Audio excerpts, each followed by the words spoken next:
Ok? Uhum. Beleza. Então, boa tarde a todos. É uma satisfação para nós do Grupo PET Agronegócio estar iniciando esse nosso nova etapa aí com um ciclo de palestras online, que para nós é um desafio, mas como a gente conversava aqui agora, antes de entrar ao vivo com a professora Valdelisa, né, são desafios que dessa coisa ruim toda que a gente está vivendo, né, que vão nos tornar melhores, pelo menos para algumas coisas a gente vai aprender a trabalhar com novas ferramentas. Isso é um lado positivo de tudo isso que a gente está vivendo. A gente agradece antecipadamente a professora Valdelisa pela disponibilidade dela de estar aqui conosco nessa tarde, dedicar o seu tempo a conversar um pouquinho com a gente. Eu vou fazer uma breve apresentação da professora Valdelisa, ela é zootecnista, minha colega, né? Satisfação. Isso. Graduada na Escola Superior de Agronomia de Paraguaçu, paulista. Tem mestrado na área de Ciência Animal e Pastagens pela Exalc e é doutora em Ciência Animal pela Universidade Federal de Goiás. E atualmente é professora efetiva do Instituto Federal Goiano, né, e tem experiência na área de zootecnia, com ênfase em animais silvestres, pastagem e corradicultura, atuando principalmente nos seguintes temas: produção animal, pastagens, animais silvestres, capivara, né, preservação ambiental, avaliação de pastagens e agronegócios.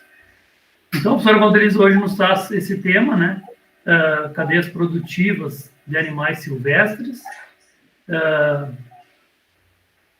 Porque eu não vou entrar no tema, obviamente, só falar do tema, né? Porque ela vai explanar para nós agora. Tá bem? Sejam todos bem-vindos ao nosso ciclo de palestras. Eu tenho alguns recadinhos para dar para vocês, deixa eu só ver aqui. A minha equipe fica me auxiliando aqui. Tá. Seguinte, né? Primeiro, fazer um convite a todos a seguir nossas redes sociais, né? Instagram, Facebook, se inscrever no nosso canal no YouTube. Os certificados, quem quiser certificado da palestra, envia no chat do YouTube o e-mail e o seu nome, né? As dúvidas também devem ser tiradas pelo chat do YouTube.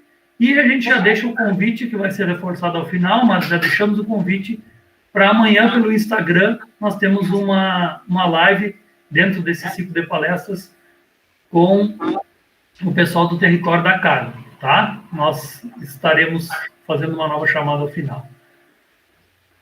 Professora, a palavra é sua, muito obrigado, seja bem-vindo ao Rio Grande do Sul de maneira online. Eu que agradeço, professor, eu quero imensamente agradecer a Bárbara, né, que ela pelo convite, a Bárbara que é do grupo de estudo, foi aluna nossa aqui do Instituto Federal Goiano, fez técnico em agropecuária, acho que agora está fazendo uma pós aí no Rio Grande do Sul. Então, assim, para mim é um imenso prazer mesmo, né, de estar conversando com você, bater esse papo, né, sobre a cadeia produtiva de silvestre, porque no meu doutorado, eu trabalhei com a carne da capivara, com essa cadeia produtiva. Então, assim, eu achei bacana, porque a gente pode trocar, né, as informações aqui de Goiás, eu vou sobre esse lado centro-oeste, né, focando mais na capivara. Então, eu gostaria que fosse um bate-papo, né, que acho que ia ser legal. Acho que o grupo de vocês, ele é composto por zootecnistas, né, e pessoal que faz agronegócios também, não é? E enologia, 3 cursos, né? É isso? Isso aí, professor. Estava com o microfone desativado, custei ativar aqui. Isso aí. Tá. Então a gente vai falar um pouquinho sobre a cadeia produtiva de silvestre, eu vou dar um enfoque maior na capivara e falar um pouquinho de como que está aqui no centro-oeste, e a gente vai bater esse papo. Então, o que né, um pouco de teoria, né, o que é um animal silvestre, tá? Animal silvestre, ele é definido por todas as espécies que elas são nativas do nosso estado, né? Tanto migratórias ou aquáticas, terrestres, que estão dentro do território nacional. Então, só para a gente se situar, no fundo, a gente não vai falar só da cadeia de animais silvestres, a gente vai falar um pouquinho também dos animais exóticos, né? Então, a gente, vamos dizer assim, vamos falar dos animais selvagens, porque a gente vai falar um pouquinho de outras carnes também, tá certo?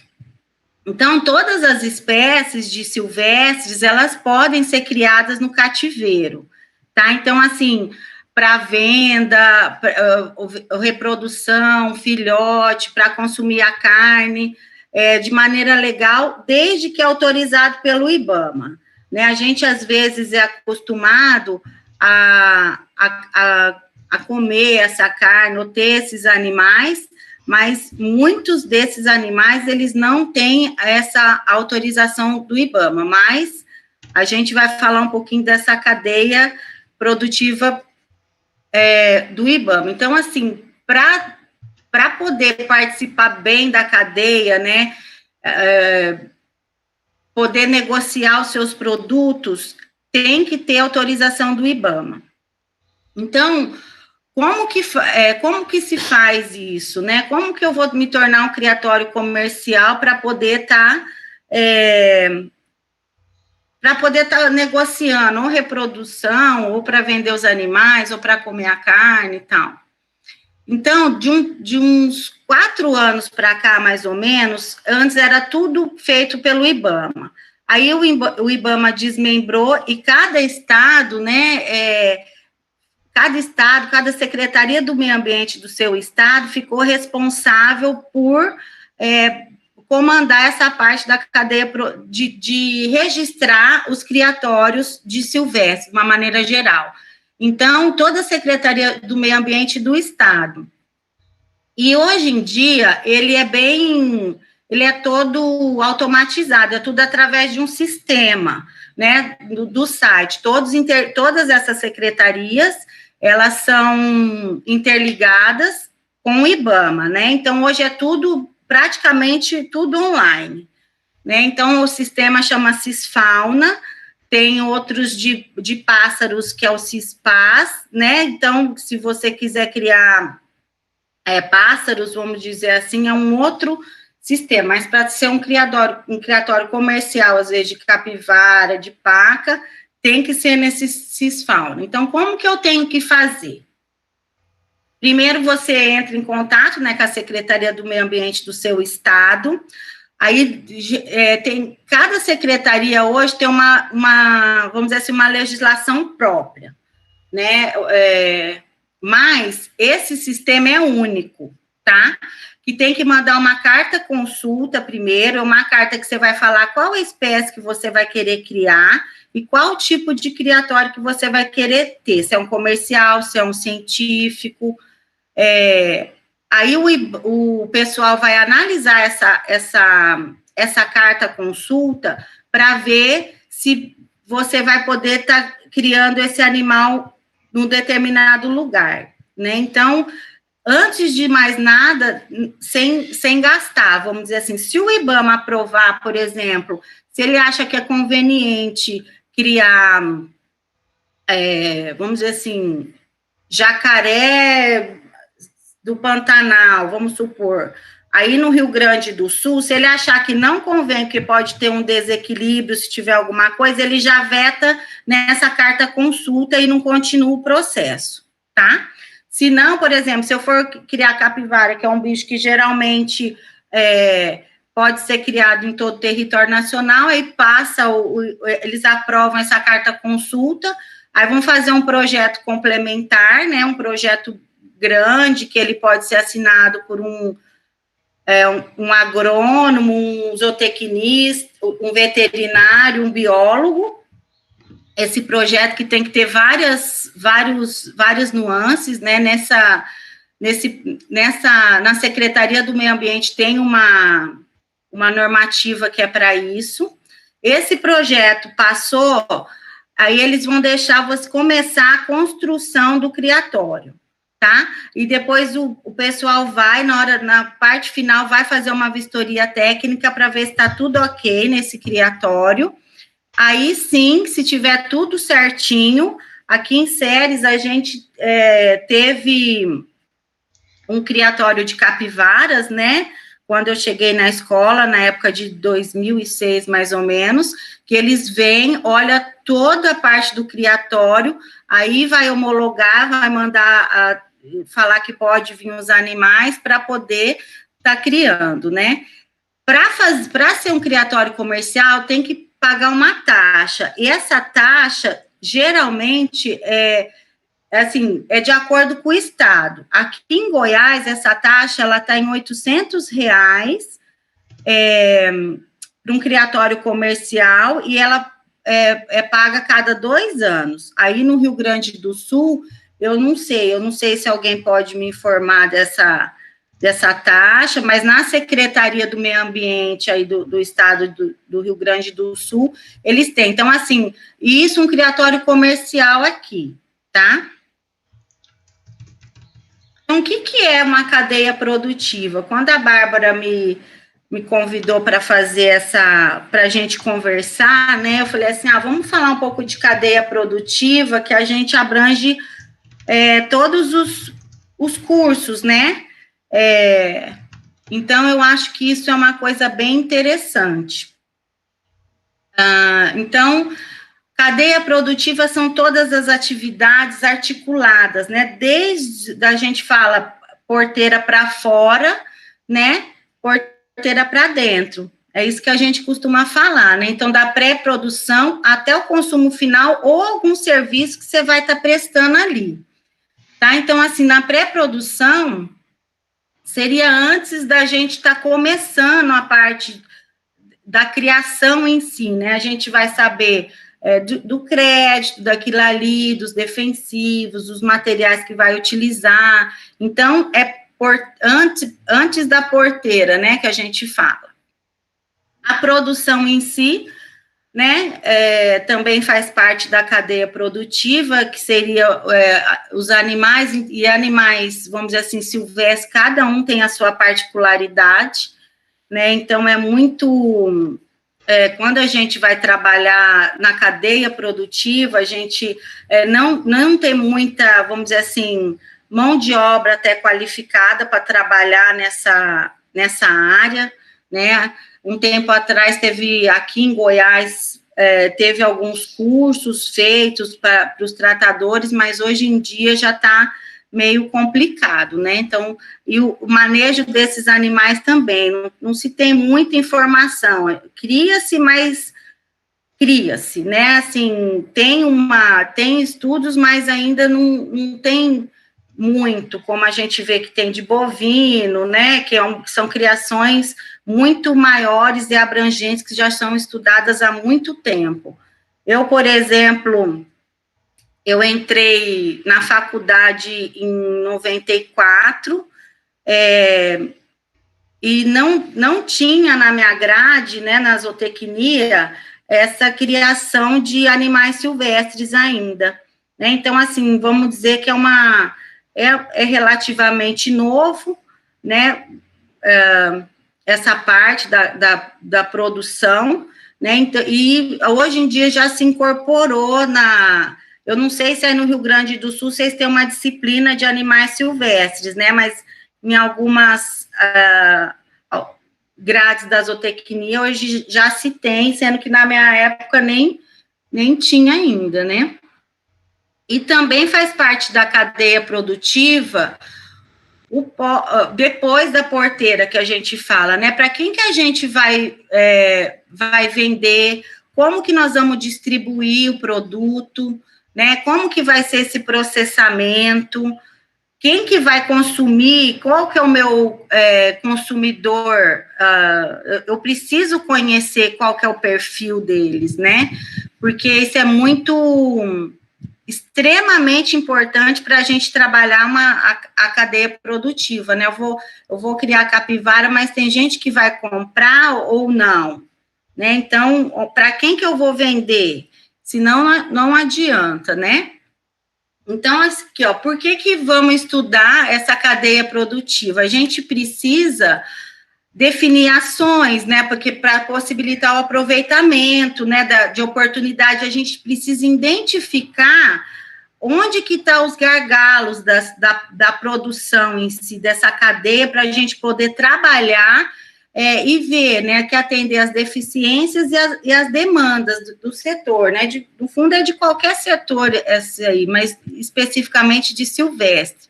Então, a gente precisa entender de maneira bem ampla todos os componentes que fazem parte dessa cadeia produtiva, né, esses componentes econômicos, as tendências, como que está, então sempre está ligado, né, para ver esses segmentos, né, como que é a tendência do mercado, se vai ter, se não vai ter, como é que a gente vai fazer.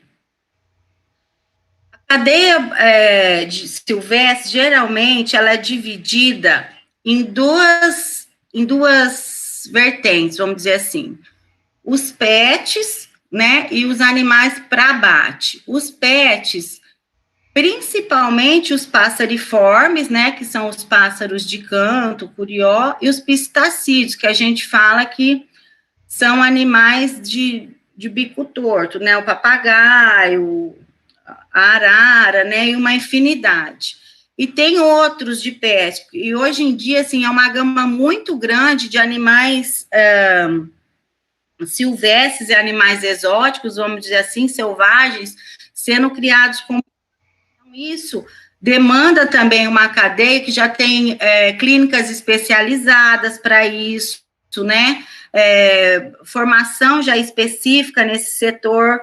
Então, é uma cadeia também que está em formação e um mercado, vamos dizer assim, relativamente novo, porque tem muita demanda dos pets, né? E o lado de abate, que a gente vai conversar um pouquinho mais, que são os alimentos mais, os animais mais, a capivara, né? O carpincho aí para vocês, né? Às vezes fica até estranho aqui em Goiás a terminologia, né? É diferente, mas é o mesmo animal. A ema, ou avestruz, que seria um animal exótico, o cateto, a queixada, a paca, a cutia também, né, o javali também é um animal exótico. Então, nos animais de abate, que a gente vai, o produto final é a carne, a gente está relacionado com esses animais, né. A carne é o principal, vamos dizer assim, produto que atinge a maioria dos consumidores, né? E a gente também tem os coprodutos, né? Porque hoje em dia o pessoal fala, não pode mais falar subprodutos, são os coprodutos que são elementos que vão agregar, né? Então, assim, o pelo, por exemplo, né? O que vai ser utilizado? O pelo, o couro, gordura, né, para fazer alguma coisa medicinal, os dentes, ossos. Então, assim, todos esses coprodutos, que nem a gente percebe que no bovino, por exemplo, hoje em dia já não se perde mais nada, né, esses coprodutos, tudo é industrializado e absorvido dentro da cadeia produtiva. Só que dos animais silvestres, a capivara, ainda não se tem mercado para esses produtos, né? Porque a exploração ainda não oferece uma remuneração suficiente para a separação desses produtos da carcaça. Então, e venda, né? Então, vende o animal, vamos dizer assim, inteiro, tudo junto. Então, isso eu vejo que é um grande desafio, né? Que a gente, por exemplo, se venderia o couro da capivara especificamente, dá para se fazer, eu acho que aí vocês devem ter coisas de couro, porque sempre quando eu vou ver alguma coisa de couro, uma jaqueta, uma alpargata, é sempre do Rio Grande do Sul que eu vejo, nenhuma outra região tem produtos, vamos dizer assim, industrializados de carpincho, sempre quando eu vou procurar, sempre do Sul, né? Então, o couro, vamos dizer assim, poderia ser um adicional na composição do preço, né, da venda desse componente, para estar ajudando e para ser industrializado. Então, poderia fazer jaquetas, né? Eu, particularmente, acho muito bonito, né? Os produtos feitos com o couro da capivara ou de qualquer outro animal silvestre, mas é muito difícil ter essa demanda, esse recurso, porque não tem uma quantidade ainda vendida. Então, por que acontece isso, né? Porque o volume desses animais abatidos ainda é baixo. Então, não tem uma produção continuada. Por exemplo, eu vou abater capivara. Para eu poder abater um lote de capivara, eu preciso separar um frigorífico que tenha inspeção, tudo certinho, mas também tem que ser credenciado no IBAMA, né? Tem que ser registrado no IBAMA. E não tem essa... geralmente, é difícil já de ter, e não tem uma quantidade grande de animais para ser abatido. Então, geralmente, às vezes, eles dão preferências para abate de suíno, de animais de médio porte, né, que seriam os abatedouros que abateria esses animais. Então, fica inviável, né, os curtumes, esses estabelecimentos especializados, estarem separando o couro da carcaça, né? Então, vende com o couro e tudo. Então, eu fico, às vezes, eu como zootecnista, separar e ser comercializado, né?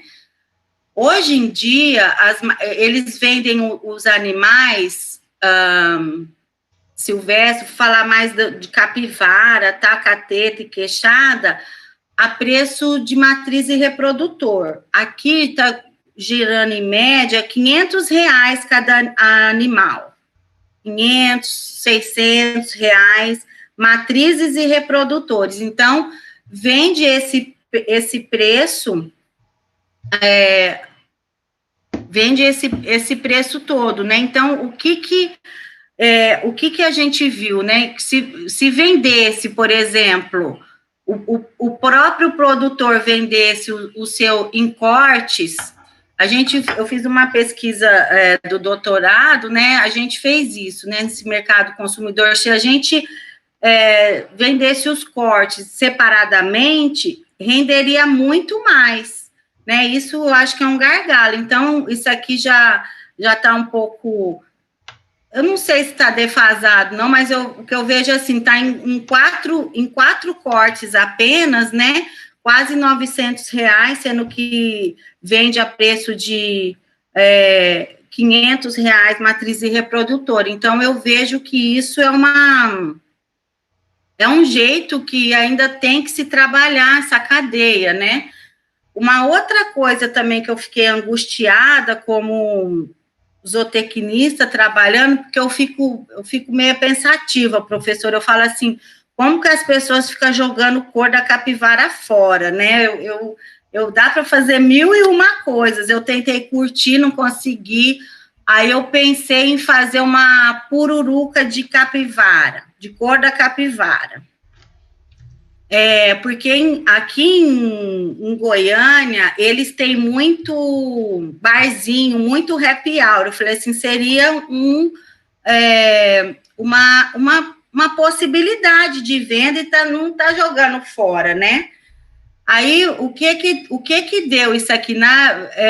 Não deu quase diferença, né, na impressão global, não deu diferença, então, tanto do torresmo, de capivara e o do suíno, que a gente é acostumado, vamos dizer assim, né, já é comum, não deu diferença na impressão global. Só o do suíno, né, foi a maciez, né, que deu diferença, vamos dizer assim, que foi um pouco mais macio que da capivara. Então, assim, poderia continuar pesquisas, às vezes deixando esse produto mais macio, ou não, né, porque se a impressão global, que é o todo do produto, né, poderia, o pessoal gostou, né, então, por que não servir um torresminho de capivara, né, o pessoal aqui teve que comer, professor, pensa, né, então, é uma opção para se fazer com couro, né. Uma outra coisa também que eu fico pensando com os meus botões, né? Se a gente, às vezes, consome, vamos dizer assim, um suíno com couro, por que a gente não consumiria, faz a pururuca com o suíno, né, e serve no Natal, tal? Por que não fazer isso, às vezes, com a carne de capivara? Eu também fiz nos cortes, né, fiz lombo, pernil, a paleta e o pernil com couro. Então, assim, eu queria muito saber se as pessoas consumiriam o couro da capivara junto com a carne, né? E a intenção foi que eles consumiriam, que eles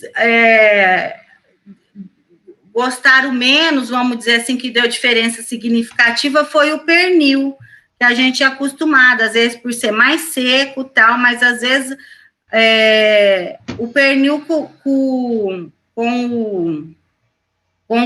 o couro eles consumiram e gostaram. Então, assim, eu acho que tem várias opções para a gente ir mercado ainda, pesquisas para a gente estar fazendo nesse ramo de silvestre, vamos dizer assim. Eu fiz da capivara, mas vamos dizer assim, dá para a gente fazer uma infinidade de outras coisas com outros produtos também, né? Eu gosto de deixar uma interrogação e deixar, às vezes, os alunos, né, que estão vindo por aí, ter essa angústia positiva, né, de produzir ou criar alguma coisa diferente para a gente estar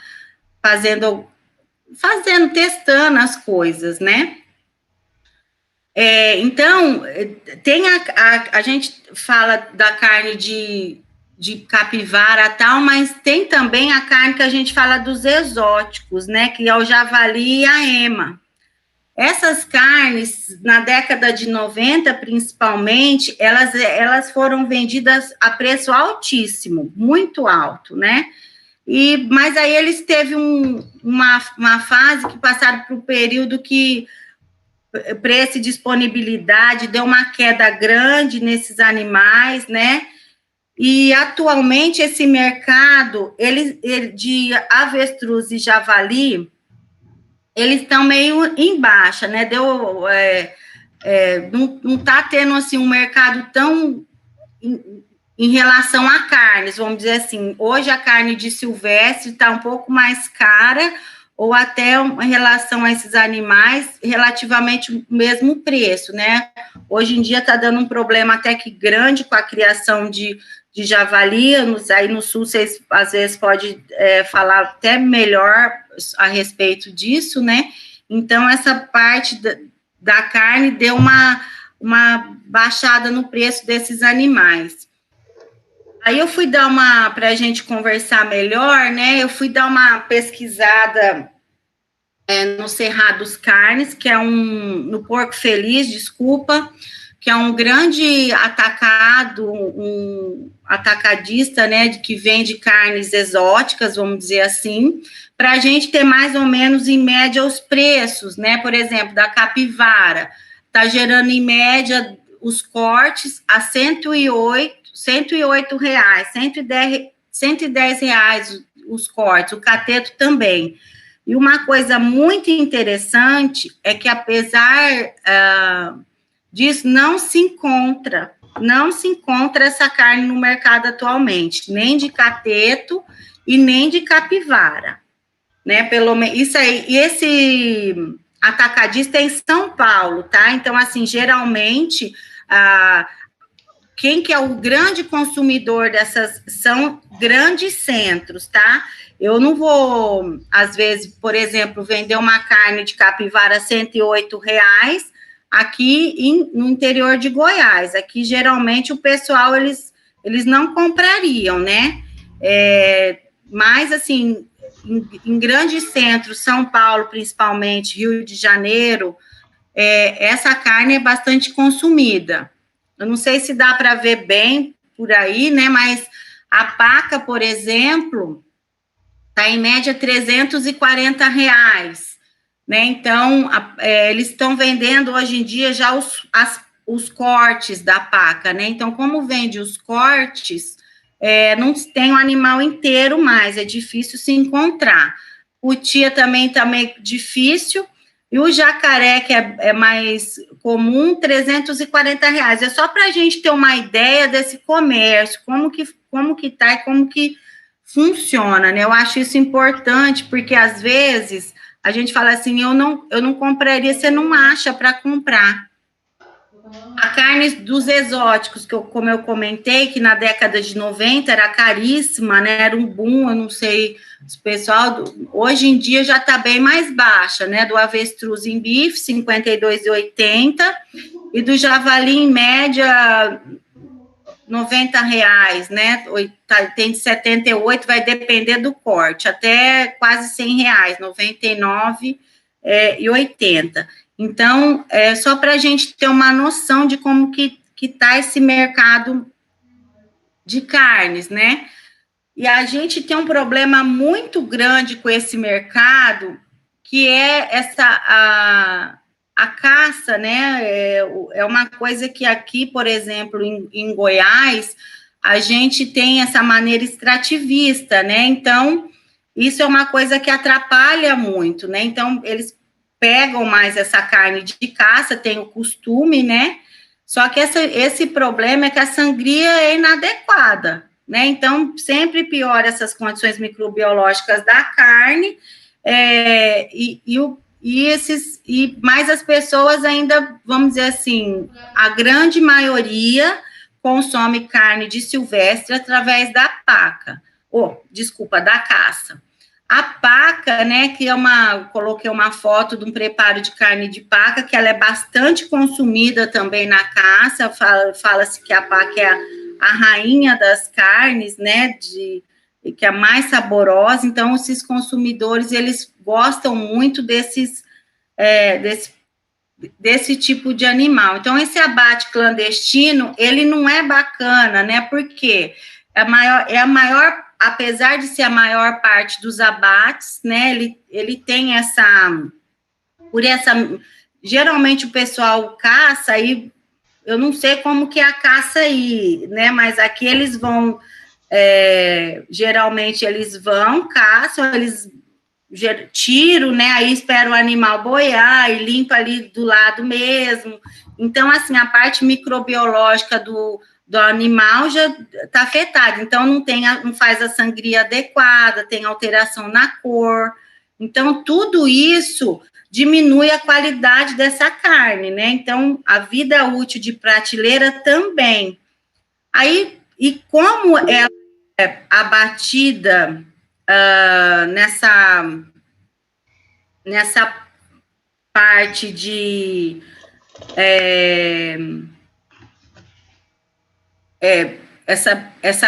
como ela é abatida clandestinamente, não pode ser comercializada, porque não tem registro. Cabo e pega 100 mega da internet. Tem um aval de inspeção, então essa carne é comprometida.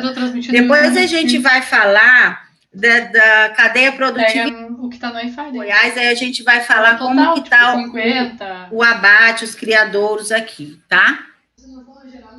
O abate comercial, ele é bem semelhante, é o convencional que se tem, né? Como se fosse abater um suíno. Então, geralmente, eles contratam o serviço de um abatedouro. Aqui, atualmente, em Goiás, não tem nenhum abatedouro registrado e cadastrado para abater silvestre no momento, tá?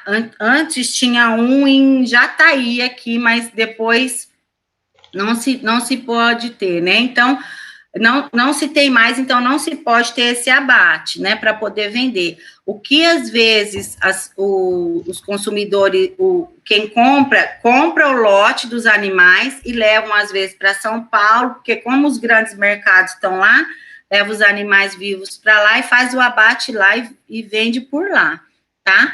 Então, nesse comercial, é o mesmo que se fosse um do suíno, né? Tem que ter registro, esse abate humanitário que a gente vê, animais de grande porte, tem que ter o selo da inspeção, né, sanitária do órgão, se for comercializar essa carne só no município, selo do município, ou o selo da inspeção do estado, aqui é o Cisgo, ou se for vender para o país todo ou para o exterior, o CIF, né? Então, esses selos registros, e também tem que ter esses abatedouros, o registro do IBAMA, né? Para poder estar abatendo esses animais. E dentro desses abatedouros comerciais, dependendo do animal que você ele tem que ter algumas adaptações. No caso, a capivara tem que ter uma gaiolinha para poder conter o animal, para não ter problema nenhum, né? Para poder vender também, né, esses animais do abate comercial, toda essa parte de rotulagem tem que ter especificações, né? Então, como se fosse vender, vamos dizer assim, uma carne diferenciada, né? Uma carne tipo exportação. Então, a gente tem que identificar a espécie, identificar o corte que ele foi embalado, tem que ter o nível de inspeção sanitária, né? Se é o SIM, o selo municipal, se é o selo do estado e o CIF, o federal.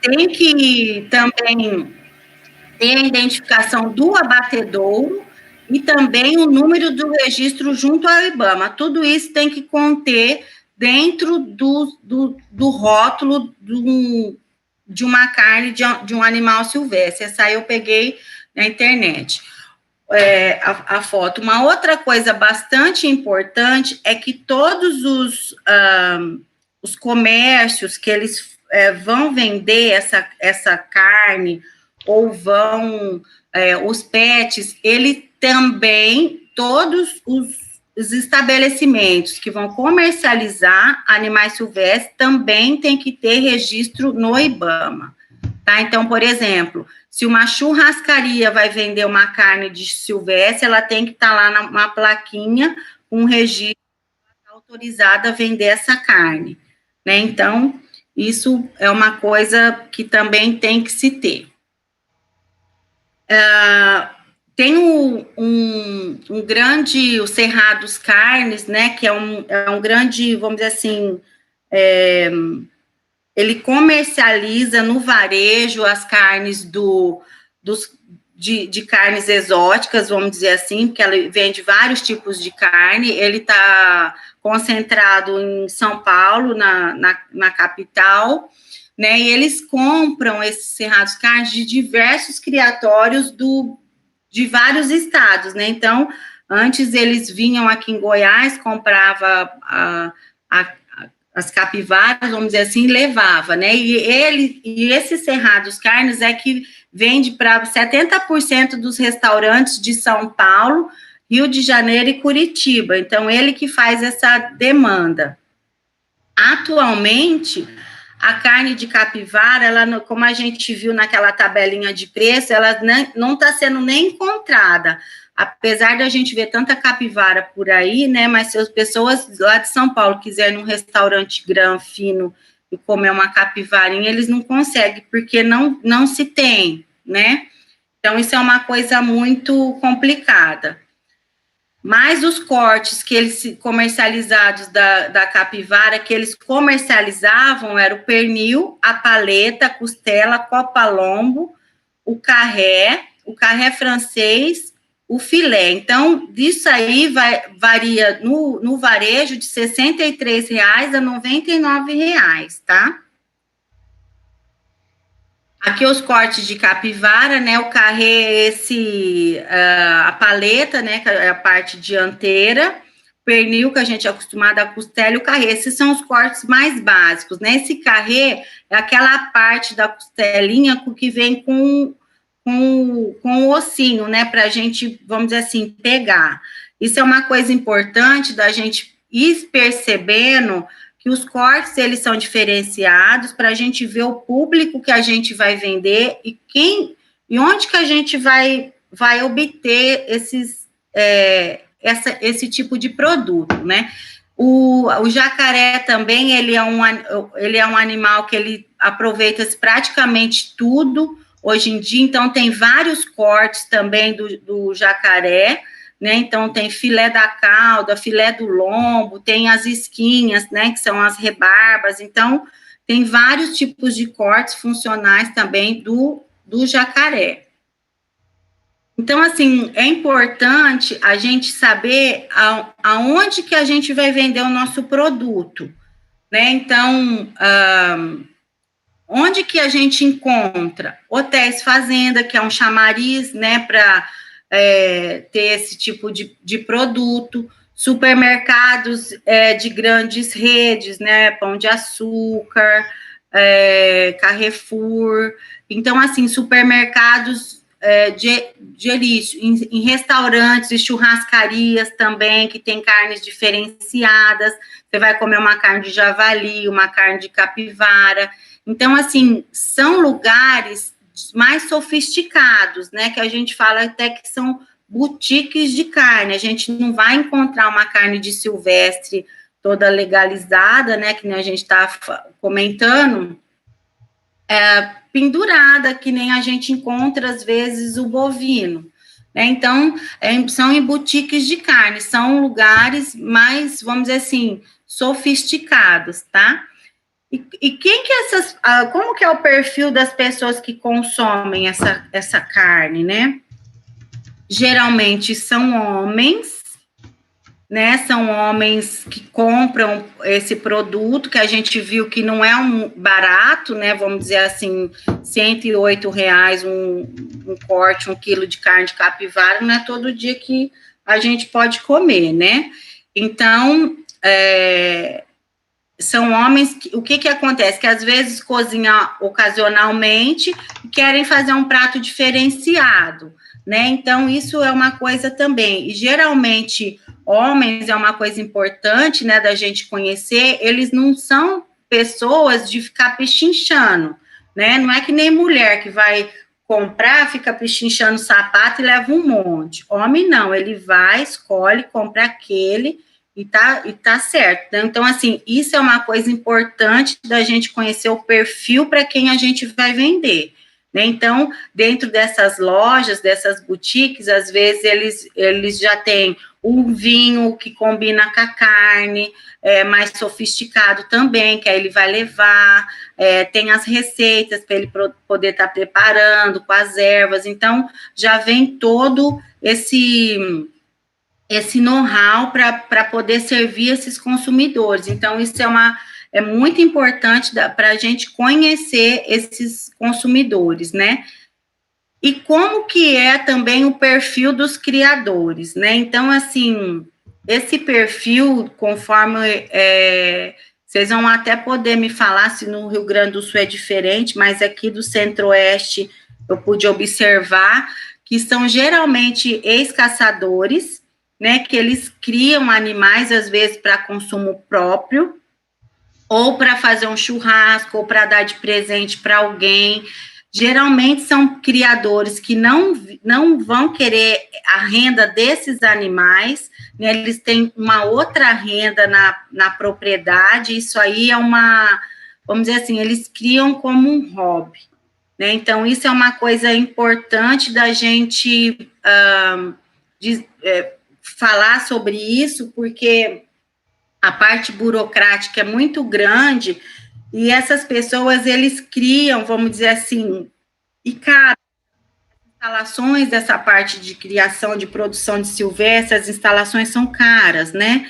Então, eles criam, mas não é com a intenção puramente comercial, né? Mais para satisfação pessoal do que, vamos dizer assim, para venda, mas são pessoas que, por exemplo, eles contratam um zootecnista se precisar fazer um balanceamento de ração, ele tem um veterinário disponível, ele tem esse tipo de coisa na propriedade, né? Então, acho isso uma coisa bem interessante da gente conhecer o perfil desses criadores, né? Então, assim, o que eu percebo? Que há necessidade de ações que incentivem os produtores, né, às vezes nessa parte burocrática, minimizar um pouco, né, firmas especializadas no abate e na distribuição do produto. Então, tem vários gargalos ainda nessa cadeia produtiva, né? Abrir mais frente de mercado, porque eu acho que as pessoas querem consumir, principalmente nos grandes centros, né?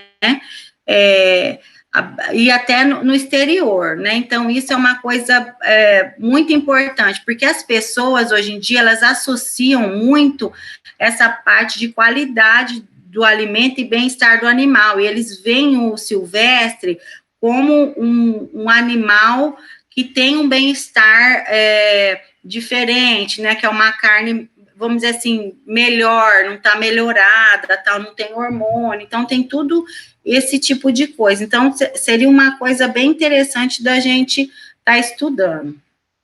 Nós vamos falar um pouquinho da parte de Goiás, né, essa cadeia produtiva, como que estava, né? E quando eu cheguei em Goiás, estava vamos dizer assim, uma febre, né? Eu sou do interior de São Paulo, eu sou de Penápolis, e vim para Goiás, que passei no concurso aqui do Instituto, e vim para cá. Então, quando eu vim para trabalhar nessa parte de silvestres, né? Então, o Sebrae, ele tinha um projeto de silvestre, que o objetivo desse projeto era fomentar essa cadeia, né, organizar os profissionais. Então, foi uma época que tinha muitas reuniões, eles fomentavam a comercialização, curso direto para tratador, e nessa época tem ainda nessa CASCO, Associação dos Criadores de Animais Silvestres do Centro-Oeste.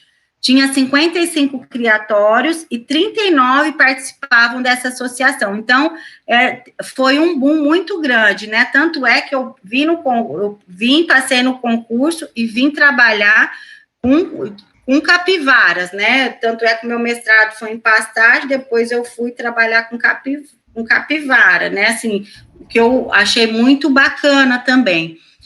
Em 2014, já deu uma baixada grande, porque à frente do Sebrae, isso são políticas, né? Isso é uma coisa importante da gente tá vendo essa parte política também, que está extremamente relacionada com a cadeia produtiva, né? Em 2014, como o Sebrae não movimentou essa cadeia, os criatórios baixaram demais, então só teve 20 dos 55 comerciais, sendo que 6 de capivara só.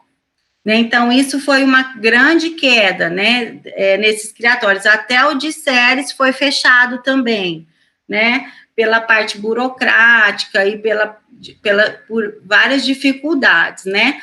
Agora, em 2020, não se tem nenhum criatório, né, de capivara registrado, tá, gente? Que a gente tá falando registrado, que tá no IBAMA. Não só tem um de queixadas, né? 2 de passeriformes e 1 de pistacídeos. Então, registrados comercialmente, só tem 4 aqui em Goiás. Então, assim, a gente vê que conforme vai mudando as políticas do governo, a gente vê que esse governo, ele não, vamos dizer assim, apoia muito, preza muito, então muitas dessas coisas vão deixando de lado, né? Então, isso é uma outra coisa importante da gente entender. E a gente fez uma pesquisa, né, conhecer um pouquinho das crenças e do perfil, né, dos consumidores da carne de silvestre aqui em Goiás, né? A gente fez as entrevistas que o Marcos, um aluno de vocês aí agora, né, que está no doutorado, foi aluno nosso, ele me ajudou muito, né, nessa área. Então, nessa parte, né, como que as pessoas consomem mais a carne, né? Então, geralmente é carne de caça, né? O que a gente já sabe, vamos dizer assim, na parte prática, veio para a teoria, né? Geralmente em casa, né? Então, 43% de caça e eles consomem em casa. Então, aqui em Goiás é dessa forma, né? Aqui também, como que é a forma de consumo, como que eles consomem essa carne, né? geralmente, eu não sei como é que fala aqui, aqui eles falam as bolotas, né, as almôndegas de capivara, porque como geralmente é da caça, tem uma coisa que eu fico doidinha, eu falo assim, como que eles compram, se fosse comprar uma carne de R$100, né, e moer e fazer bolinha, né, aí, mas aqui é a parte mais consumida, como a almôndega, né, ou a la carte, que é a la carte ao prato, às vezes nas churrascarias, né, nesse tipo de forma. As crenças, né, também que a gente vê, né, como os motivos, né, motivo pessoal das pessoas consumirem a carne de silvestres, né, então 40% eles falam que a vantagem, né, a motivação pessoal é porque é uma carne de qualidade, que já sabe do produto, né? Então, assim, que é uma carne legalizada, conhece, né? E uma desvantagem que eles comentaram, né, pessoal, é por causa do preço, que é caro, que não acha muito, né? E por isso não é muito acessível. Então, isso foi uma das crenças pessoais, né? Das sociais, né? Qual a motivação social? Vários, né, 30% falaram que por amigos, né, que eles consomem essa carne de silvestre, e também outros 30% eles não têm uma motivação aparente. Isso a gente percebe que já vem uma coisa até cultural, né, que vem dos nossos ancestrais, vamos dizer assim, né, dessa coisa da caça, do consumo, né, dessa parte de silvestres, né, e essa crença da situação, né, então, o que eles comentaram? Que se tivesse, aumentasse os criadouros, né, divulgasse mais os produtos, tivesse qualidade, o preço mais acessível, comprariam mais a carne, né, e o que dificulta, né, a compra, vamos dizer assim, a distância dos estabelecimentos, às vezes não acha essa carne disponível, né? Então, aqui, a gente perguntou algumas sugestões para disponibilidade da carne. Então, eles comentaram que se fossem vendidas mais nos supermercados, né, e teriam acesso maior a essa carne, eles consumiriam mais, né, essa disponibilidade. E também a procedência, uma coisa muito que eles falaram é da procedência, né, porque a carne da caça, a gente não sabe a procedência dela, né, geralmente, às vezes, mata ou o bicho que é o mais lerdinho, pode ser o doente, né, então, a procedência é muito importante. Então, a gente concluiu aqui de Goiás, né, que as pessoas, eles têm o hábito de comer esses animais, os convencionais, né, que é o bovino, a ave, e eventualmente consome a carne de silvestre. A capivara é a mais consumida na forma da almôndega, né, que é a bolota que eles falam, a bolota de capivara, a bolinha, que eu sempre converso com meus alunos, eles adoram. Eu não sei como que vocês têm costume de comer aí no Rio Grande do Sul, se tem esse costume, né? E a família e os amigos são os principais agentes que influenciam o consumo, né? Consumiriam mais a carne de silvestre se eles fossem criados em cativeiro, porque eles falam que é uma carne mais saudável, né? Que é um bicho que é mais rústico, que não tem hormônio. Então, isso pegou bastante, né? E o preço e a acessível, a qualidade também é muito importante, né? E se encontrar mais, tiver disponibilidade nos supermercados, principalmente, eles adquiriam mais essa carne. Bom, professor, o que eu tinha para falar era isso, né, da nossa cadeia produtiva aqui. Eu não sei se o pessoal tem perguntas, né? Eu queria agradecer demais vocês pelo convite e Estou aberta para a gente conversar o que vocês acharem necessário. Tá ok, professor. A gente agradece a sua explanação. Para mim foi bem interessante, porque como é uma coisa fora da área da gente, mas na verdade desperta muita curiosidade sempre, né? É interessante ver isso aí. Eu anotei alguns pontos aqui para a gente fazer algumas perguntas, mas a gente já tem perguntas do pessoal que está nos assistindo, né, pelo chat. Então eu vou começar a fazer umas perguntas. Tem pessoal de Urutaí aí no chat, porque aqui eu não consigo ver, mas a professora Luciane do campus de Urutaí falou que ia convidar os alunos dela lá. Isso, ela está assim. Eu quero mandar um abraço para ela, para o pessoal do campus de Urutaí. Ela é... A primeira pergunta é dela. Ai, meu Deus.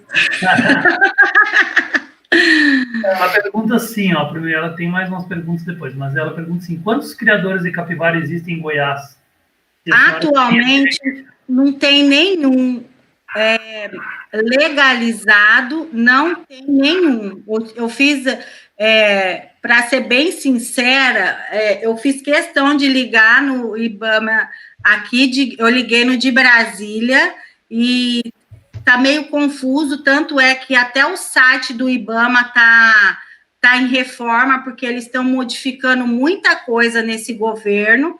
Aí eu liguei aqui na Secretaria do Meio Ambiente de Goiás, e não tem nenhum criatório de capivara legalizado, atualmente.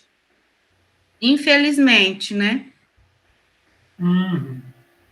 Tem um de queixada, 2 de passariforme, só tem 5 criatórios. São 3 de animais pet e 1 de queixada. Sim.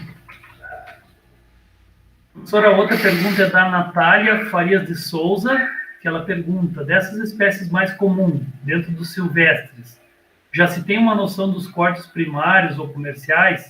Sei que para jacaré já tem, inclusive, pois possui 3 filés. Até acho que a senhora contemplou um pouco disso aí, né? Ela fez a pergunta, acho que antes. Mas... Então, tanto é que quando a gente vai nas carnes, já tem o carré, principalmente, é o corte, vamos dizer assim, é o chefe dos cortes, aquele que tem o ossinho que vai servir nos restaurantes chiques. Eu nunca fui, não, professor, mas eu sei que tem, que aquilo é fino, pega no ossinho e a carne, né, que é um pedacinho da costela com lombo. Mas tem sim, Natália, esses cortes já comerciais feitos. Eu não vou saber te falar todos de cabeça, mas tem. Depois, se você quiser, eu posso te passar. Perfeito, professor. Depois a Luciane faz uma outra pergunta, que como se faz o abate? Se tem insensibilização? Tem. O abate é humanitário, igual como se fosse de um suíno, né, de um animal, vamos dizer assim, de médio porte, né, tem a insensibilização. A única diferença é que tem que ter uma adaptação dentro desse abatedouro para o animal não fugir, porque esses animais, eles são bem mais agressivos, né, mas só isso. De resto, é a mesma... Vamos dizer assim, é o mesmo, eu estou falando isso de capivara, né, mas assim, se for um criatório de jacaré, é diferente, né, porque o abate é diferente, tem que ter outras adaptações, né, vamos dizer assim, né, de tartaruga também, mas ele tem essa insensibilização e tem o abate humanitário como na legislação comum. Tem uma legislação a mais, né, que esse criatório esse abatedouro, ele tem que ter registro no IBAMA também.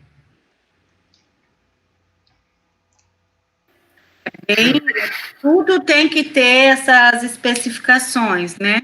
Uhum. Hoje em dia não tá, eu falo IBAMA, mas no fundo eu falo, que eu sou acostumada, é mais na Secretaria do Meio Ambiente do município. Do estado. Então, eles são interligados com o IBAMA, é o mesmo sistema, tudo direito.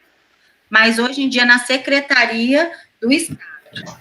E quem te dá licença hoje para as normativas todas? Perfeito. Tinha uma outra pergunta da Natália, mas acho até que a senhora já contemplou nessa resposta, que era no quesito abate, ela perguntava se existia alguma diferença dos animais silvestres para os domésticos, mas eu acho que já está contemplada, né? Já então, essas adaptações que vai fazer de acordo com a espécie, né? Da capivara, do cateia, tem que ter essas gaiolas de contenção, porque os animais, eles são bem mais agressivos, né? Então, esses animais, eles são bem mais estressados, eles vivem estressados, vamos dizer assim. Então, tem que ter essa contenção, porque eles acuam e é perigoso ter acidente. Eu não sei se eu contemplei o que vocês queriam, né? Eu não sei como é que vocês costumam consumir aí no Rio Grande do Sul, é mais carne de caça, vocês consomem o carpincho, ou não? Aqui é mais caça, né? Na verdade, é até proibido esse abate, né? Tudo é clandestino, esses consumos. Aqui também. Região, aqui na fronteira tem muito, né? Tem muita capivara, muito caçador, tem gente até que vende, que a gente sabe na cidade, né? Mas tudo de maneira clandestina. Criatórios, eu sabia que tinha um lá em Pelotas, mas eu acho que está desativado, de capivaras, né? E você come como, geralmente? É churrasco ou é a bolotinha que eles falam? Não, a almôndega, para mim, é uma novidade. O pessoal de qualquer assa no forno, faz churrasco, faz na panela também, faz bife do quarto, né? Faz bife de capivara, enfim. Aqui, quando a gente fala, vamos supor, essa almôndega, essa bolota, né? Que aí eles moem um pouco com o toicinho do suíno e fazem essa almôndega e frita. Então, isso aqui, se tiver goiano assistindo essa palestra, eu tenho certeza que eles já devem estar achando bom, porque eles amam, né? Então, geralmente, aqui é consumido como essa almôndega, e aqui eles têm muito costume, eles fazem a caça, né? E às vezes faz, vamos dizer assim, a feira da semana, às vezes dá um pedaço para o vizinho, aí depois o vizinho dá outro pedaço, então tem essa parte também, mas de churrasco aqui a gente quase não consome, e nem ensopado, é mais difícil, bem mais, nem... Nossa Tetiana Jéssica aqui complementou uma informação importante, faz muita linguiça aqui com carne de capricho. Sim. Mesclada até com outra carne, né? Aqui também não se tem costume de se fazer linguiça embutido, não se faz nada com a carne da capivara, é mais mesmo a bolota, eu falo almôndega, mas aqui eles falam a bolotinha, professor. Bolotinha da capivara. Legal. Deixa eu ver aqui que o pessoal está me mandando aqui, separando as perguntas lá. A Natália Souza faz outra pergunta, perguntando qual o tipo de alimentação que é comumente ofertada em cativeiro. Tem ração para alguma dessas espécies? Especificamente a capivara, não se tem assim, uma ração comercial, né? O que a gente faz é usar uma ração de suíno na fase de crescimento, que a exigência é praticamente a mesma, e a gente fornece essa ração, vamos dizer assim. Aí também uma forrageira, né? A iocana, o napier, uma forrageira que a gente planejar na propriedade, vamos dizer assim. Os coxos, aqui a gente criou, eu gostava muito de manejar. A Bárbara, ela teve a oportunidade de fazer alguns manejos com as capivaras, né? Então, a gente fazia... Quando a gente se cria esses animais também, no fundo, eles não se tem tanto manejo, né? Mas, assim, a gente... Principalmente porque é na escola, a gente tem essa parte didática, né? Então, a gente mexia bastante com os animais, fazia os manejos, comumente passar no tronco. Então, esses animais, eles eram até mansos, para falar a verdade, né? Conforme Porque o senhor pensa, é no curso técnico que tinha, o senhor pensa em entrar 30 meninos, 40 meninos dentro de um criatório de capivara, elas que ficavam acuadas em vez dos seus meninos. Era muito bacana. Né? Então, eles consomem o que a gente dá uma forrageira e essa ração.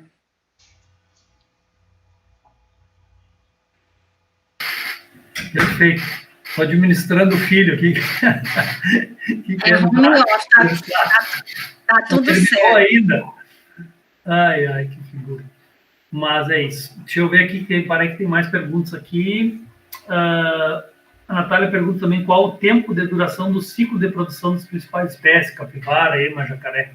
Geralmente, a capivara, a gente abate ela com 12 meses, né? Com 1 ano, mais ou menos, dentro do criatório. Por quê? Porque depois dessa fase, ele, às vezes, já começa a ter brigas dentro do lote pela hierarquia, porque é muito importante a gente conhecer o comportamento desses animais. Então, aí, depois desse um ano, 12 meses, 14 meses, os machos, eles vão começar, às vezes, ter briga pelo território. Então, geralmente, eles são abatidos nessa idade. Outra pergunta, para o microfone aberto. Outra pergunta da professora Luciane, que daí eu já vou juntar com outra lá de baixo, que é parecida. Em que poderia ser utilizada a gordura da capivara? E aí o Victor Matias faz também, a gordura da capivara tem alguma utilidade? Isso é uma coisa, professor, que, sinceramente, eu queria muito ter pesquisado no meu doutorado, mas, assim, a gente não pode pesquisar tudo, porque senão a gente fica doido. Mas a gordura não se tem nada científico a respeito da gordura, mas eu acho, assim, vamos dizer assim, o pessoal usa muito bronquite, alguma coisa. Então, eu acho que deveria se ter estudos, né, a respeito dessa gordura para fazer alguma medicinal, cremes, esse tipo de coisa, ou alguma coisa relacionada a isso, né, fase respiratória, o pessoal usa muito nessa fase, mas cientificamente não se tem nada, pelo menos eu não vi, né, nada comprovado nesse sentido, mas tem muitas, utiliza creme, e outra coisa muito interessante, a carne da capivara, ela tem ácidos graxos, né, que não deixa de ser uma gordura, vamos dizer assim, tem o ômega 3 e o ômega 6, né, vamos dizer assim, a gordura boa, né, e a gente geralmente encontra isso em animais marinhos, né, a gente vê no salmão, tal, então, eu creio que a capivara, ela já gosta da água, ela tem essa ancestralidade forte para puxar esses ácidos graxos, vamos dizer assim, isso por isso que eu falo, assim, essa parte de silvestre, eu gostaria que, às vezes, deixar uma pulga atrás da orelha, né, apesar da cadeia sempre estar, vamos dizer assim, não se tem criatório, mas foi o que você comentou. A gente tem muita dúvida, né, e tem muitas curiosidades. Eu ficava louca, esse negócio de eu ter feito a pururuca, o torresminho da carne, porque eu fico doida, eu falo, gente, como o povo arranca o couro e joga fora, né? Então, assim, tem muitas coisas que eu acho que está aproveitando. Eu vejo, assim, como a gente é acostumado como zootecnista, né, aproveitar tudo, né, para ter essa parte viável. Então, quem sabe os alunos não tenham curiosidade de fazer algumas pesquisas nisso aí, porque tem tanta coisa para a gente descobrir. Eu sou bem curiosinha, né, mas a gente não dá conta de fazer tudo, né? Na verdade, a gente reclama do nosso país, às vezes, mas a gente vive num paraíso da proteína animal, né? Eu acho. Países aí, eles consomem até insetos, né, por falta de proteína, né? É verdade. Calor, né? Mas a gordura também, conforme falaste, eu não tem nada científico, né? Mas aqui no Sul se fala muito em óleo de capincho, né? Como diz aqui, o óleo do capincho é bom para isso, bom para aquilo, um monte de coisa é óleo de capincho. Então, mas é aquela coisa da medicina popular aí, né? Não é medicina, como é que se chama?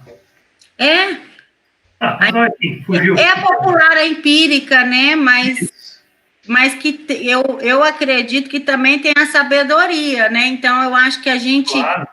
É nisso que a gente teria que estar estudando e aprofundando, né? Então, de pegar e fazer alguma coisa nesse sentido. Porque não fala, sempre tosse, asma, bronquite, um olhinho de carpincho, capivara. Por outro lado, eu estava pensando assim, ó, eu anotei aqui até para fazer um comentário, que se a gente pegar o setor de ovinos, por exemplo, que eu acompanho, porque a professora de ovinos aqui é bem minha amiga, a gente até tem uns trabalhos juntos, né? E como eles lutam, e uma das coisas que eles têm de problema, que o ovino está avançando um pouco, mas aqui ainda no Sul é muito em cima dos cortes básicos, que é a paleta, a costela, né, o carré agora nos mercados maiores. Então, na verdade, eu acho que os animais silvestres até já andou bastante, né? Porque é uma questão bem mais nova, né?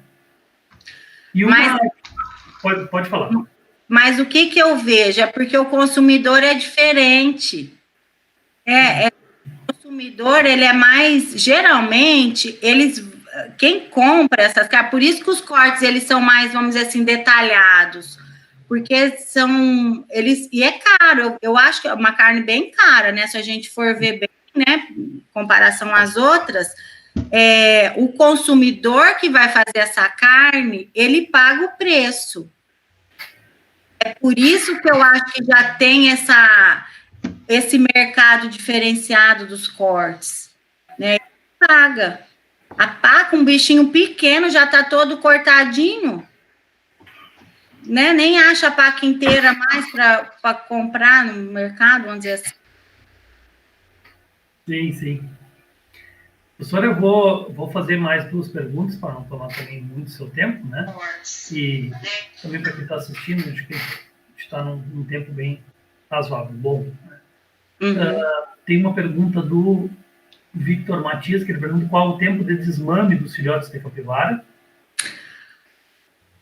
Meu filho, não se tem isso. No fundo, o que acontece? Pode até ter na literatura, muito bonitinho na teoria, mas na prática, o que acontece? A capivara, você às vezes não sabe nem quem que é a mãe, né? Porque elas criam e às vezes elas são aparentadas, né? Então, pode ser que uma mãe, ela amamenta a outra cria, então elas é uma família, por isso que é importante a gente conhecer o comportamento para poder criar, né? Então, assim, já vai, não separa, porque hoje em dia, geralmente, eles criam mais em sistemas semi-extensivo, né?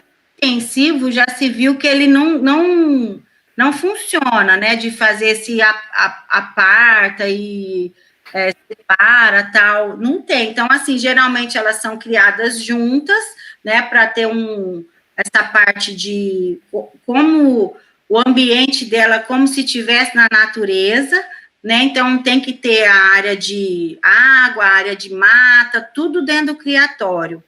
E não dá para a gente separar. A gente tem muita dificuldade, por isso que eu falo assim, é muito legal, às vezes, na teoria, e tem muito que se pesquisar. A gente coloca o brinco para numerar a capivara, vamos supor, para a gente identificar quem que é a mãe. Daqui a pouco a gente vai passar no brete de novo, cadê o brinco? E como que a gente brinca com uma orelhinha daquele tamanho, você entendeu? Às vezes briga, cai o brinco e procura. E esse comportamento dela, se tiver pariu perto, um amamento da outra, né, que elas são irmãs ali, então, na prática, não se tem isso, não. A gente não consegue ter um controle zootécnico, quantas pariram daquela mãe, que não sei o quê, porque na hora que você vai andar, você nem sabe quem que é a mãe de quem que é filho de quem que é bem difícil. E nem tem uma estação reprodutiva controlada também, né? Em cativeiro, não. Porque como ela vamos dizer assim, no ano todo, né? Ela é bem alimentada, tal, não tem essa sazonalidade. Ela cria o ano todo, não tem. Eu gostei muito de trabalhar com capivara, porque eu aprendi muito. Assim, é tudo muito novo, né? Então, essas dificuldades, né? Que eu falava, gente, eu vou colocar o brinco, aí depois eu perdi o brinco, achava o brinco no meio do mato, até achar um brinco que serve na orelhinha delas, né? E vai colocar, e ser a cor diferente, né? Para poder macho e fêmea, para diferenciar. Porque, de repente, se não fizer sexagem, às vezes, se não for se for um macho submisso, às vezes você pensa que é uma fêmea, né? Não dá nem para saber se é macho ou fêmea se bobear dentro do criatório. É muito legal. É muito legal porque tem muito para se aprender, né? Muita coisa ainda. Acho isso bom. Tem uma pergunta da Bárbara. Ai, Bárbara. A pergunta se você acha que tem diferença no sabor da carne de capivara conforme as regiões do país.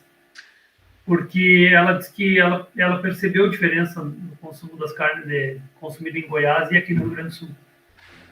Ai, ó, já se dá outra pesquisa, tá vendo? Ó, o que eu percebo? Porque assim, quando a gente vai trabalhar, a gente parece bitolada, né, professor? A gente que consome muita carne, todo mundo vê uma capivara, já me associa com capivara. É bem assim, né? Eu não acho ruim, não, eu acho bom, porque no fundo é bacana, porque eu falo assim, o bicho é bom, né? Um bicho bacana. Só que o que eu vejo? Por exemplo, às vezes é mais o modo do preparo do que a carne. Eu já comi carne de capivara deliciosa, assim, a carne, para ser bem sincera, a carne mais gostosa que eu comi foi de capivara, feita por um chefe, que eu fui num encontro desses, e era uma carne num molho. Até hoje eu lembro dessa carne. Eu já comi carne de capivara, que até hoje eu lembro, me falo, credo. Né? Então, Bárbara, pode ser que sim, né? Às vezes pelo até o jeito de criação, mas também eu acho que o método do preparo influencia muito, né? Porque, assim, também, mas eu te falar pesquisa sobre isso, não tem, por isso que, ainda mais falar de gosto, é uma coisa bem complicada, né? Não se tem na literatura, mas eu acho que aí seria uma outra pesquisa interessante, tá vendo? Ó, de se fazer. Como é que a gente consome a almôndega, vocês aí, o churrasco, em bife, outro tipo de coisa, até o tempero pode ser diferente, né? Certamente. Então, tudo isso eu acho que influencia no gosto, no paladar, né? Aí no vinho, né? Se vai um vinho diferente. Então, tudo isso eu acho que está relacionado. Daria mais umas pesquisinhas aí boa. É bom dessas áreas novas que, para quem pesquisa, é um mundo aberto, né? Mas eu acredito que, tentando contribuir, eu acredito que deva ter influência da alimentação, como em outras espécies, né? Então, de repente, é isso. E essa questão, até eu ia colocar, a questão de como ela é, não só preparada, mas como ela é abatida também, né? Porque a capivara tem um detalhezinho, abate. Eu sei que os caçadores que falam isso, né? Eles falam a caatinga, né? Que é uma glândula, tem essa função, não pode encostar o couro, meio parecido com ovinhos, assim. Eu não sei muito, assim, disso, né? Mas vejo o pessoal comentar essa questão. Do cheiro, né? Então, assim, aí que acontece, que são N fatores que podem interferir. A idade do animal também, porque às vezes na caça é um animal mais velho, né? Um animal adulto, às vezes mais velho. Às vezes você vai pegar um do criatório, é diferente, a nutrição, a idade também. Então, assim, são vários fatores que interferem, o abate. Então, assim, Olha quanta pesquisa, professor, dá para a gente fazer, né? Isso que é bem legal. Então, assim, a gente sai mais dúvida do que, vamos dizer assim, respostas, né? Mas eu acho isso bom, porque eu acho que isso é um universo a ser desbravado também, né? Eu acho isso bem bacana nessa parte de Silvestre. Se eu deixei alguém com a pulga atrás da orelha, eu acho que eu fiz bem meu papel aqui hoje, professor. Tá ótimo. Vou ver se tem mais. Não tem mais nenhuma pergunta, né? Pegou uma mensagem aqui. Não, acho que não. Não. Se pudesse ser alguma mensagem, mas não é. Bom, então, professor, nós vamos lhe agradecer mais uma vez a sua disponibilidade. Tá? Eu acho que foi bem rico em informações. Nós tivemos a gente tem acompanhado já algumas lives e feito outras. A gente teve uma audiência bem significativa, né? Porque são muitos eventos online ao mesmo tempo. Ah, que bom! Uma audiência acima do que a gente esperava, assim, eu, pelo menos, não conversei com o pessoal a respeito disso, né? Mas pelo fato de ter muita live, pelo fato de ser na metade da tarde e pelo fato de serem animais silvestres, que não atraem tantas pessoas quanto as outras criações, né? Então, nós chegamos a ter 45 pessoas online ali, que o máximo que eu vi, pode ter tido mais, tá? Mas o máximo que a gente vai olhando e o tempo, o pessoal vai saindo, acho que cai a conexão, volta, né? Esse é o máximo que eu vi. Eu gostaria muito de lhe agradecer fortemente por colaborar conosco aí nesse nosso ciclo de palestras. Gostaria de pedir para o pessoal que ainda está online, né, temos 35 pessoas assistindo, que, né, eu estou que nem youtuber agora, dê o like, se inscreva na nossa página, curta as nossas páginas nas redes sociais, no Instagram e Facebook, e amanhã, às 17 horas, nós temos um encontro com... Eu me esqueci o nome da menina, meu Deus. Me ajudei no chat. Que me diz? Andréia Mesquita, Célio. Andréia Mesquita, isso. Eu não tinha certeza se era Andréia. Andréia Mesquita, do Território da Carne. Nós vamos conversar, seguir falando em carne amanhã. Ai, que coisa boa. Tá? Então, só que amanhã vai ser pelo Instagram, com transmissão no YouTube também. Nathalie? Tô por vocês. Acho que podemos fazer, né? Então, beleza. Mas amanhã é uma live pelo Instagram que ela prefere a pessoa que vai, a Andréia, né? No caso, tá? Então, a gente convida todos para estarem conosco amanhã novamente. Professora Valdelisa, muito obrigado. E estamos à disposição aqui. Pode contar conosco também aqui no Rio Grande do Sul, tá? Professor, eu que agradeço imensamente o convite. Para mim, assim, é uma oportunidade de eu estar interagindo, de eu estar aprendendo as tecnologias, da gente estar trocando informação. Essa pandemia tem as partes ruins, mas eu vejo isso como uma parte positiva, né, da gente ter essa integração, que eu espero que não fique só aqui, né, a gente também está à disposição de vocês, do Instituto, né, então, assim, para mim, sinceramente, foi um grande prazer de estar interagindo esses sotaques, né, essas culturas.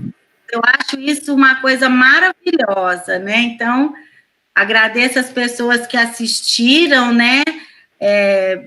Que vieram, público, né? Eu não sou acostumada a trabalhar desse jeito, mas para mim é uma novidade. Eu sou super olho no olho, né? Converso bastante, mas eu espero que tenha atendido as expectativas e eu estou à disposição de vocês e estamos aí, professor. Muito obrigada mesmo, muito obrigada, viu? O agradecimento é todo nosso. Imagina. Eu posso falar por mim, né? Mas acredito que seja a opinião de todos que atendeu plenamente nossas expectativas. Para encerrar, só uma perguntinha. Vocês têm no setor aí capivaras, daria para fazer estágio, por exemplo, pode surgir, né, uma demanda? Não, aqui, ó, o que aconteceu? Quando teve esse boom, quando eu vim trabalhar na escola, eu passei para o concurso, né, daqui em 2006, que eu vim para trabalhar com o criatório das capivaras. Aí, as capivaras, o que aconteceu? Muda a gestão, tudo, por isso que eu falo, a cadeia produtiva é política, né? Então, essas coisas a gente tem que ficar bem atento, né? Então, a gente também, a gestão mudou, não era o que o objetivo da gestão, né? Então, assim, a manutenção fica complicado, né? Das instalações. Então, a gente resolveu encerrar vamos dizer assim, as atividades do criatório. Então, aqui, atualmente, não se tem o criatório de capivaras, mas as instalações têm. Mas, se os alunos quiserem vir fazer estágio aqui, eles estão convidados, porque aqui tem várias outras coisas, né? Tem o setor de suíno, tem avicultura, tem nas áreas da agricultura também, tem alguns laboratórios. Então, assim, também está à disposição, né? Não tem Silvestre, mas tem outras coisas que a gente ficaria muito feliz em receber e seria muito bacana, né? De ter alguém de vocês aí para passar um pouquinho de calor aqui de Goiás, comer um pouquinho do piqui, né? Então, isso seria muito interessante para a gente também.